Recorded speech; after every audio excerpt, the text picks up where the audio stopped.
रवींद्र वायकर साहेब किंवा आम्ही एका कुटुंबातले लोक होतो आणि कुटुंबातले लोक असताना सुद्धा त्यांनी तो मार्ग स्वीकारल्यानंतर बाळासाहेबांनी मला काय शिकवलं, माझं जनतेचे काय कर्तव्य आहे, मला काय करायला पाहिजे हे ठरल्यानंतर आम्ही सगळे लोक शिवसेना बरोबर बाळासाहेबांच्या विचाराने इथे थांबलो ना.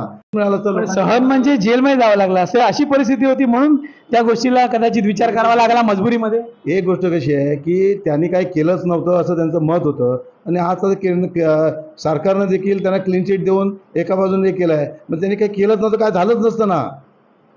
शेवटी गुन्हा दाखल झाला, गुन्हा शाबित थोडी झाला होता, गुन्हा शाबित नव्हता झाला, त्याच्यामुळे घाबरायचं काही गरज नव्हतं. परंतु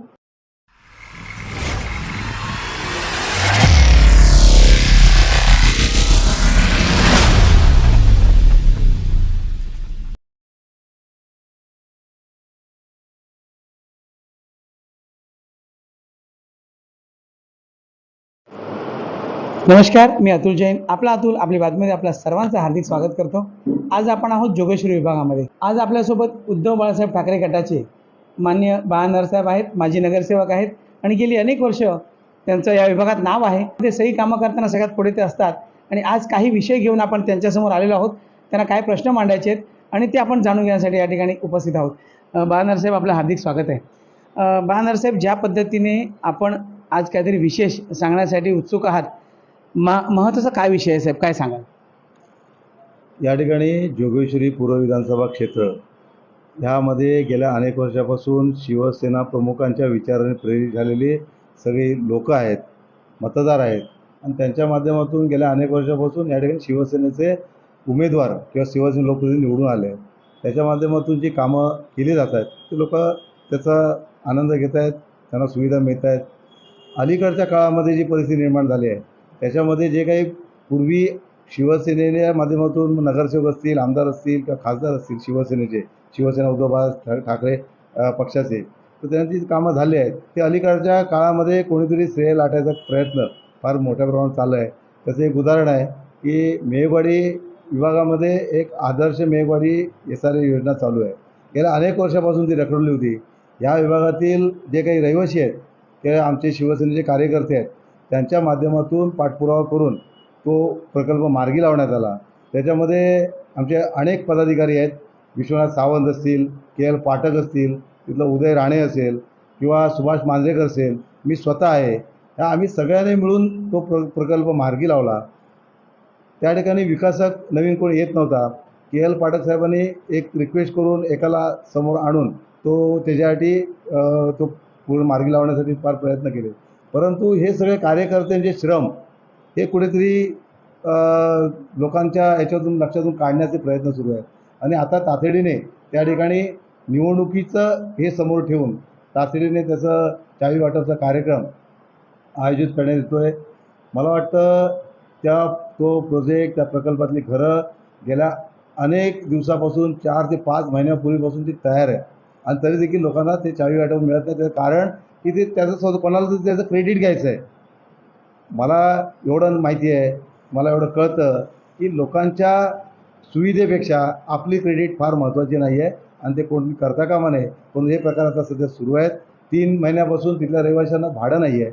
कालच मला त्या SRAच्या अधिकाऱ्यांचा फोन आला होता की या ठिकाणी मला माहिती उपलब्ध करून द्या, मला ती कळवणं फार गरजेचं आहे. कारण कुठं माहिती उपलब्ध नाही झाली तर त्यांचं नुकसान होईल. परंतु 3 महिने जर प्रोजेक्ट सुरू झाला, प्रकल्प पूर्ण आहे आणि लोकांना चावी घेण्याच्या प्रतीक्षेत आहेत, तर तुम्ही एक तर चावी पण देत नाही आणि त्यांना भाडं देखील देत नाही. ह्याचा फक्त विषय एवढाच आहे की विकासकाच्या समोर माझा प्रोजेक्ट तयार आहे, मी भाडं का देऊ असं असू शकतो किंवा लोकांचं मत आहे आम्हाला घरं देत नाहीत, आम्हाला भाडं द्या, नाही तर आमची जी घरं तयार आहेत ते आम्हाला घरं द्या, एवढ्या प्रकारचे लोक आहेत. परंतु ही जी काही क्रेडिट घेण्याचं जे काही हे चालू आहे तर ते कुठेतरी लोकांना अजून वेठी धरण्यात येऊ नये अशी आमची इच्छा आहे. शिवसेना उद्धव बाळासाहेब ठाकरे यांच्या माध्यमातून इथले सगळे कार्यकर्ते इथल्या जनतेच्या सुविधा निर्माण करणे सातत्याने झटत आले आहेत. त्यामुळे लोकांचा विश्वास शिवसेनेवर आहे, तो कायम राहणार. मात्र अशा प्रकारचे क्रेडिट घेऊन लोकांना 32 वर्ष थकवलं, 32 वर्ष अनेक प्रोजेक्ट रखडवले आणि आता तयार झाले सुद्धा त्यांच्यात हाती लागत नाही आहे. हे दुर्दैव आहे, हे लोकांना कळतं आहे. पण आमची विनंती आहे की कुठल्याही प्रकारचं क्रेडिट वगैरे सगळं ठीक आहे, परंतु लोकांची छळवणूक करता कामा नये, त्यांना वेठीस धरता कामा नये, त्यांच्या सुविधा त्यांना मिळाल्या पाहिजेत. हे धोरण कुठेतरी असायला पाहिजे, एवढीच माझी विनंती आहे. आणि लोकांना हे सगळं कळतं आहे, पण एवढंच आहे की जेवढ्या इथले जोगेश्वरीला अनेक प्रश्न आहेत, अनेक रखडलेले प्रश्न आहेत, आणि खास करून तुम्ही सांगेन रखडवलेले प्रश्न आहेत. ते रखडवलेले प्रश्न सोडवण्यासाठी लोक तयार झाले आहेत, फक्त निवडणुकीची वाट बघत आहेत. आणि हे लोक फक्त लोकांची दिशाभूल करण्याचं काम चालू करत आहे. परंतु मला वाटतं हे आता खूप झालं. म्हणजे नरसे, तुम्ही हा विषय म्हणताय की मेघवाडी पोल्युशनच्या बाजूला लागून जो आदर्श SRA आहे त्याविषयी तुम्ही बोलताय, बरोबर आहे ना? मग त्यामध्ये जे श्रेय लाटण्याचा जो विषय तुम्ही सांगताय, मग तुमचं मत काय आहे की आजपर्यंत ज्यांनी मेहनत केली ते सगळे तिथे आले पाहिजे असं तुमचं मत आहे? कसं आहे की आत्ता लोकप्रतिनिधी म्हणून जे निवडून आलेत, नाव सांगितलं तर बरं होईल. लोकप्रतिनिधी निवडून रवींद्र वायकर आले, ते जेव्हा शिवसेनेच्या मतदारांच्या शिवसेनेच्या विश्वासावर मतदारांनी त्यांना निवडून दिलं होतं, त्यावेळी त्यांनी तो प्रोजेक्टला आमच्या सगळ्या कार्यकर्त्यांनी सहकार्य केलं आहे. त्यांनी एवढं एकट्याने केलेलं नाही आहे, सगळ्या आमच्या कार्यकर्त्यांनी सहकार्य केलं आहे. त्याच्यामुळे तो प्रोजेक्ट मार्गी लागला आहे. आणि आता स्वतःला क्रेडिट घ्यायला पाहिजे, त्यामुळे त्यांच्याबरोबर आता कोण नाही आहे. शिवसेनेचे तिथे मेहनत करणारे कार्यकर्ते सगळे बाजूला आहेत. आणि मला तेच सांगायचं आहे की या ठिकाणी क्रेडिट घेण्यापेक्षा ते लोकांच्या पदरात पडतंय, ते त्यांना लवकरात लवकर मिळायला पाहिजे. अजून त्यांचा अंत पाहू नये. मला एक प्रश्न तुमच्याकडे घ्यायला आवडेल. तुम्हाला जर बोलता आला तर बोलू शकता, नाही तर मी लाईव्ह नाही आहे त्यामुळे प्रॉब्लेम नाही मला. पण माझं एवढंच म्हणणं आहे की ज्या पद्धतीने बाळानर साहेब आणि रवींद्र वायकर साहेब यांचे जे संबंध घट्ट होते, पण ते ज्या पद्धतीने त्यांच्यावर आरोप लागले, आणि तुम्हाला तर माहिती आहे की ज्या पद्धतीने भारतीय जनता पार्टीवर नेहमी आरोप लागलेले आहेत की एखादा नेत्याला एखाद्या आरोपामध्ये खेचून घेऊन त्याला तुरुंगात टाकावा किंवा त्याच्यावर कारवाई करावी, नाही तर मग त्यांच्याकडे गेले की मग ते दुधल्या तांदळासारखे, असं त्यांच्यावर नेहमी आरोप लागलेला आहे. पण ह्या गोष्टीकडे तुम्ही कधी पाहिलं नाही का, असं तुम्हाला वाटतं का? कारण काय त्यांना सुद्धा मजबुरीत जावं लागलं म्हणून या सगळ्या गोष्टी होत आहेत. काय नेमकं काय होतं? कारण काय जे संबंध होते तुमचे ते आजपर्यंत आपण मिटवू शकत नाही, म्हणजे मनातून अशा गोष्टी मनात येतात. कसं आहे की समाजकारण हे एक त्यागाचं क्षेत्र आहे. त्याच्यामुळे शिवसेना प्रमुखांनी कुठली जात-पात, धर्म पाहिला नाही. आणि त्यांनी जो कार्यकर्ता आहे, जो समाजासाठी कुठलंही संकट झेलून लोकांची सेवा करतो, त्याला प्राधान्य दिलं आहे. मग त्याची श्रीमंती बघितली नाही की गरिबी बघितली नाही, जात धर्म काय बघितलं नाही. आणि असे अनेक लोक, म्हणजे आता शिवसेनेमध्ये असं म्हटलं जातं किंवा महाराष्ट्रामध्ये असं म्हटलं जातं, शिवसेना प्रमुखांनी दगडाला सेंदूर लावून सुद्धा देव बनवला. ही किमया शिवसेनेची आहे. तर त्याच्यामुळे शिवसैनिकांच्या किंवा शिवसेना नावावर निवडून आलेल्या लोकांनी काय करावं हा फार महत्त्वाचा विषय होता. परंतु त्यांची अनेक कारणं असतील, व्यक्तिगत प्रकृती असेल, कौटुंबिक असेल, त्यांनी त्याला जास्त प्राधान्य दिलं. आणि त्यामुळे रवींद्र वायकर साहेब या ठिकाणी थांबले नाहीत, त्यांनी तिकडचा मार्ग स्वीकारला. आता जी परिस्थिती निर्माण झाली, कशी झाली, हे जर त्यांनी सहन केलं असतं तर आज त्यांना त्याचं फलित मिळालं असतं. सहन म्हणजे जेलमध्ये जावं लागलं, असं अशी परिस्थिती होती म्हणून त्या गोष्टीला कदाचित विचार करावा लागला मजबुरीमध्ये. एक गोष्ट कशी आहे की त्यांनी काही केलंच नव्हतं असं त्यांचं मत होतं. आणि आज सरकारनं देखील त्यांना क्लीन चिट देऊन एका बाजूने केलं आहे. मग त्यांनी काही केलंच नव्हतं, काय झालंच नसतं ना. शेवटी गुन्हा दाखल झाला, गुन्हा साबित थोडी झाला होता, गुन्हा साबित नव्हता झाला, त्याच्यामुळे घाबरायचं काही गरज नव्हतं. परंतु काही जरी असलं तरी माझं मत असं आहे की किंवा रवींद्र वायकर साहेब किंवा आम्ही एका कुटुंबातले लोक होतो. आणि कुटुंबातले लोक असतानासुद्धा त्यांनी तो मार्ग स्वीकारल्यानंतर बाळासाहेबांनी मला काय शिकवलं, माझं जनतेचे काय कर्तव्य आहे, मला काय करायला पाहिजे हे ठरल्यानंतर आम्ही सगळे लोक शिवसेनेबरोबर बाळासाहेबांच्या विचाराने इथे थांबलो ना. एवढं निश्चित आहे की या ठिकाणी शिवसेनेचा जो गड आहे, बालेकिल्ला आहे, किंवा लोकांचा जो विश्वास आहे, हा विश्वास शिवसेनेवरचा कधीही तुटणार नाही. त्यासाठी आम्हाला जे करावं लागेल ते आम्ही केल्याशिवाय राहणार नाही, एवढं मात्र निश्चित आहे. राहिला प्रश्न, शिवसेना हे कुटुंब असल्यामुळे कोणी काय करावं हा ज्याचा त्याचा प्रश्न आहे. परंतु कोण स्वार्थ करतोय आणि कोण खऱ्या अर्थाने पक्षासाठी किंवा लोकांच्या सेवेसाठी काम करतोय हे आमच्या सगळ्या जनतेला कळतंय. पण ते निवडणूक लढायला तयार नव्हते. आता विधानसभा निवडणूक आहे, पण त्यावर पण सुद्धा येऊया. पण आम्ही तर असं म्हणत होतो की आता ज्या पद्धतीने जेव्हा ते शिवसेना शिंदे गटात जाण्याच्या आधी ते जर खासदार झाले तर तुम्ही आमदार झाले असते, असं म्हणजे एक गणित असतं. आणि तेच गणित आम्ही सुद्धा मांडत होतो. पण त्याच पद्धतीने आज ते इच्छा नव्हती तरी त्यांना लढावं लागलं, पण ते खासदाराची योगायोगाने झाले म्हणतात. आणि आता पुढची विधानसभेची निवडणूक आहे, कशा पद्धतीने हे राजकारण चालेल, तुमचं मन काय म्हणतं? मला वाटतं शिवसैनिक कुठला पदाचं हे समोर ठेवून काम करत नाही. मी एक बाळासाहेबांचा शिवसैनिक आहे आणि शिवसैनिक असल्यामुळे पदं येतील जातील, परंतु लोकांच्या समाजात जो आपला समाज आहे की आपले लोक आहेत त्यांच्या मनामध्ये जो आपला प्रेम किंवा आदर निर्माण झालेला असतो तो कुठे संपता कामा नये.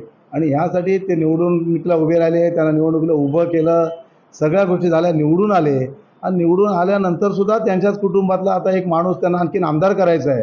तर ठीक आहे, कुटुंबातला आमदार करायचा आहे, त्यांच्या पुढच्या नगरसेवकाला आणखीन तो करायची इच्छा करतील, पण ह्या जनतेला कळतं आहे ही जनताने ज्यांना अगोदर निवडून दिलं होतं ते बाळासाहेबांच्या विचाराने प्रेरित झालेली जनता आहे. शिवसेनेवर त्यांचा विश्वास होता. आता तर जे निवडणूक झाली ती कशी झाली काय झाली हे सर्व शुद्ध आहे, पूर्ण जग जाहीर आहे.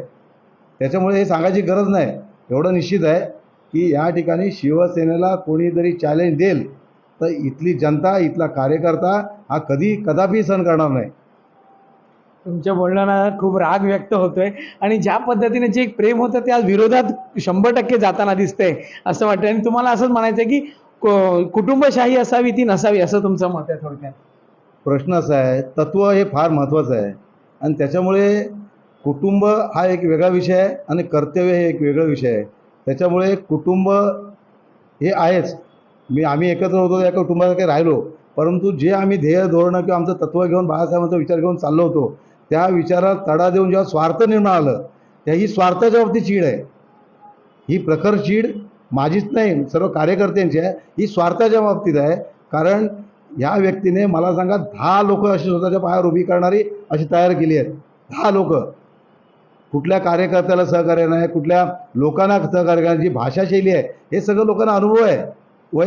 वरिष्ठ जे ज्येष्ठ नागरिक असतील त्यांचा मान सन्मान नाही, ह्या सगळ्या गोष्टी तर लोक विसरलेले नाही आहेत. पण आम्हाला ते सांगायचं नाही. याच्या अगोदर एक आमचे नेते होते म्हणून आम्ही ते ऐकून घेत होतो, परंतु जेव्हा त्यांनी त्यांचा मार्ग स्वीकारला आहे तेव्हा खऱ्या अर्थाने त्यांचा स्वार्थ आता ते दाखवायला लागलेत आणि त्यांचा स्वार्थ टिकतंय की शिवसेना प्रमुखांची आमची निष्ठा टिकते हेच आता आम्हाला बघायचं आहे. बरं, आता आपण आपल्या पुन्हा विषयावर येऊया की या ठिकाणी तुमचं एक म्हणणं आहे की उत्तर विभाग महानगरपालिका याचं काहीतरी कार्यालय ओपनिंग आज होणार होतं, त्याविषयी जो तुम्ही काहीतरी सांगत आहात. त्याचा पूर्व विभाग हा फार मोठा आहे क्षेत्रफळाने, तिथली लोकसंख्या देखील फार मोठी आहे. त्याच्यामुळे मला वाटतं पश्चिम रेल्वे आणि मिठी रिव्हर त्याचबरोबर विलेपार्ले एअरपोर्टपासून ते SRP कॅम्प हा एवढा मोठा क्षेत्रफळ असलेला जो भाग आहे के ईस्टमध्ये अखत्यारीत आहे. त्याच्यात जवळजवळ 15 नगरसेवक 15 वार्ड होते आणि त्या लोकांना सेवा सुविधा पुरवणं फार कठीण होत होतं. हे आम्ही सगळे नगरसेवक अनुभवत होतो आणि त्यामुळे मला वाटतं मी नगरसेवक असताना त्याचा प्रस्ताव पाठवला होता. त्याच्या अगोदर देखील अनेक वेळा प्रस्ताव पाठवले, 2-3 जागा देखील सुचवल्या होत्या.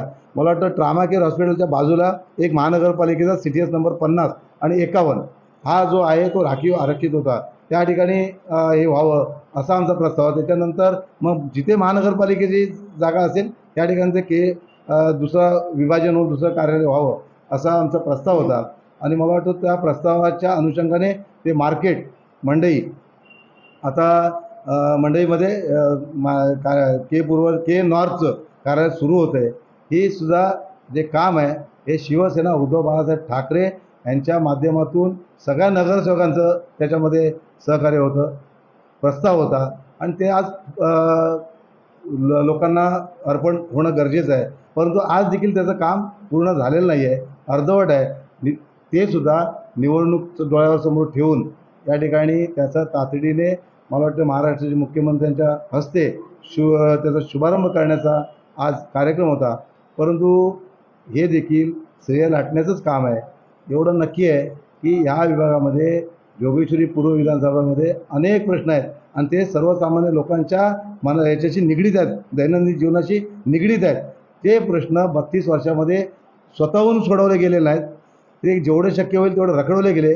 विशेषतः SRA योजना असतील, आज प्रेमनगर बांद्रा प्लाट या ठिकाणी ओमकारच्या माध्यमातून एक मोठा प्रोजेक्ट सुरू आहे. आज अनेक लोक भाड्यापासून वंचित आहेत, घरं तुटलेली आहेत आणि आज विवंचनेमध्ये आहेत. त्यांच्यासाठी खऱ्या अर्थाने काम करण्याची गरज आहे. अनेक जोगेश्वरीतले प्रकल्प रखडलेले आहेत. ही कामं आहेत, ती कामं स्वतः लोकप्रतिनिधी म्हणून माझं कर्तव्य समजून करणं गरजेचं होतं, परंतु ते प्रयत्न झाले नाहीत. आज निवडणूक समोर येऊन अनेक आमिष वाटावाटी सगळं वाटप आणि ते वाटप आहे ते सुद्धा मला वाटतं शासनाच्या योजनांतूनच स्वतःच्या नावावर खपवल्या जात आहेत. ही शासनाचा प्रतिनिधी नसताना सुद्धा असं त्या वस्तूंवर व्यक्तींची नावं छापली जातात, फोटो छापले जातात आणि प्रचाराचाच भाग आहे. हे देखील लोकांना कळलं पाहिजे. मला वाटतं तुम्ही करताय तर लोकांनी जो तुमच्यावर विश्वास टाकला आहे तर लोकांच्या भावना, लोकांचे प्रश्न, लोकांच्या अडचणी समजून घेऊन काम करणं हे गरजेचं आहे. परंतु एवढ्या वर्षामध्ये झालं नाही. मात्र एवढं निश्चित आहे की ह्या विभागातील जनता ही शिवसेना प्रमुखांवर विश्वास ठेवून, शिवसेना उद्धव बाळासाहेब ठाकरे या पक्षावर विश्वास ठेवून या ठिकाणी राहते आहे आणि पूर्ण विश्वास त्यांचा आहे. तो विश्वास आम्ही सार्थकी लावू. त्यांच्या ज्या काही अडचणी असतील, जे काही प्रकल्प रखडलेले असतील ते निश्चितपणाने पुढे मार्गी लावण्यासाठी जी मेहनत करावी लागेल ते आमचे सगळे संघटनेचे पदाधिकारी किंवा येणारे लोकप्रतिनिधी हे निश्चितपणे करू. आणि एवढं निश्चित आहे, काही जरी झालं, कुठलंही संकट आलं, काही जरी झालं ते आम्ही जनतेची साथ सोडणार नाही. तर आपण पाहिलं की अशा पद्धतीने उद्धव बाळासाहेब ठाकरे गटाचे माजी नगरसेवक बाळासाहेब साहेब यांनी हे विषय ठेवले की ज्या पद्धतीने गेली अनेक वर्ष आपण बघत होतो की या विभागाची कामं झालेली आहेत. तर ह्याच विषयी नरसाहेब बोलले की महानगरपालिकेचं हे वॉर्ड असो, नवीन जे ओपन होते के उत्तर विभाग किंवा जे आदर्श SRA योजना आहे त्याची आज चावी वाटप होणार आहे.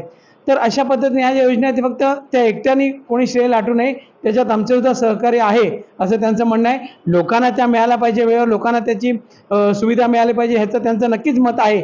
पण ह्याचं श्रेय एकट्याने लाटू नये अशा या पद्धतीने सांगितलं. आणि आपण जाणून घ्यायचा प्रयत्न केला की ज्या पद्धतीने वायकर साहेबांचे जे संबंध होते ते त्यांचे दृढ संबंध होते, पण आज का ते संबंध तुटले हे त्यांनी आपल्यासमोर मांडलेलं आहे. तर मी इथेच थांबतो. आपला अतुल आपली बातमीमध्ये पुन्हा भेटूया. थँक्यू. जय जय महाराष्ट्र.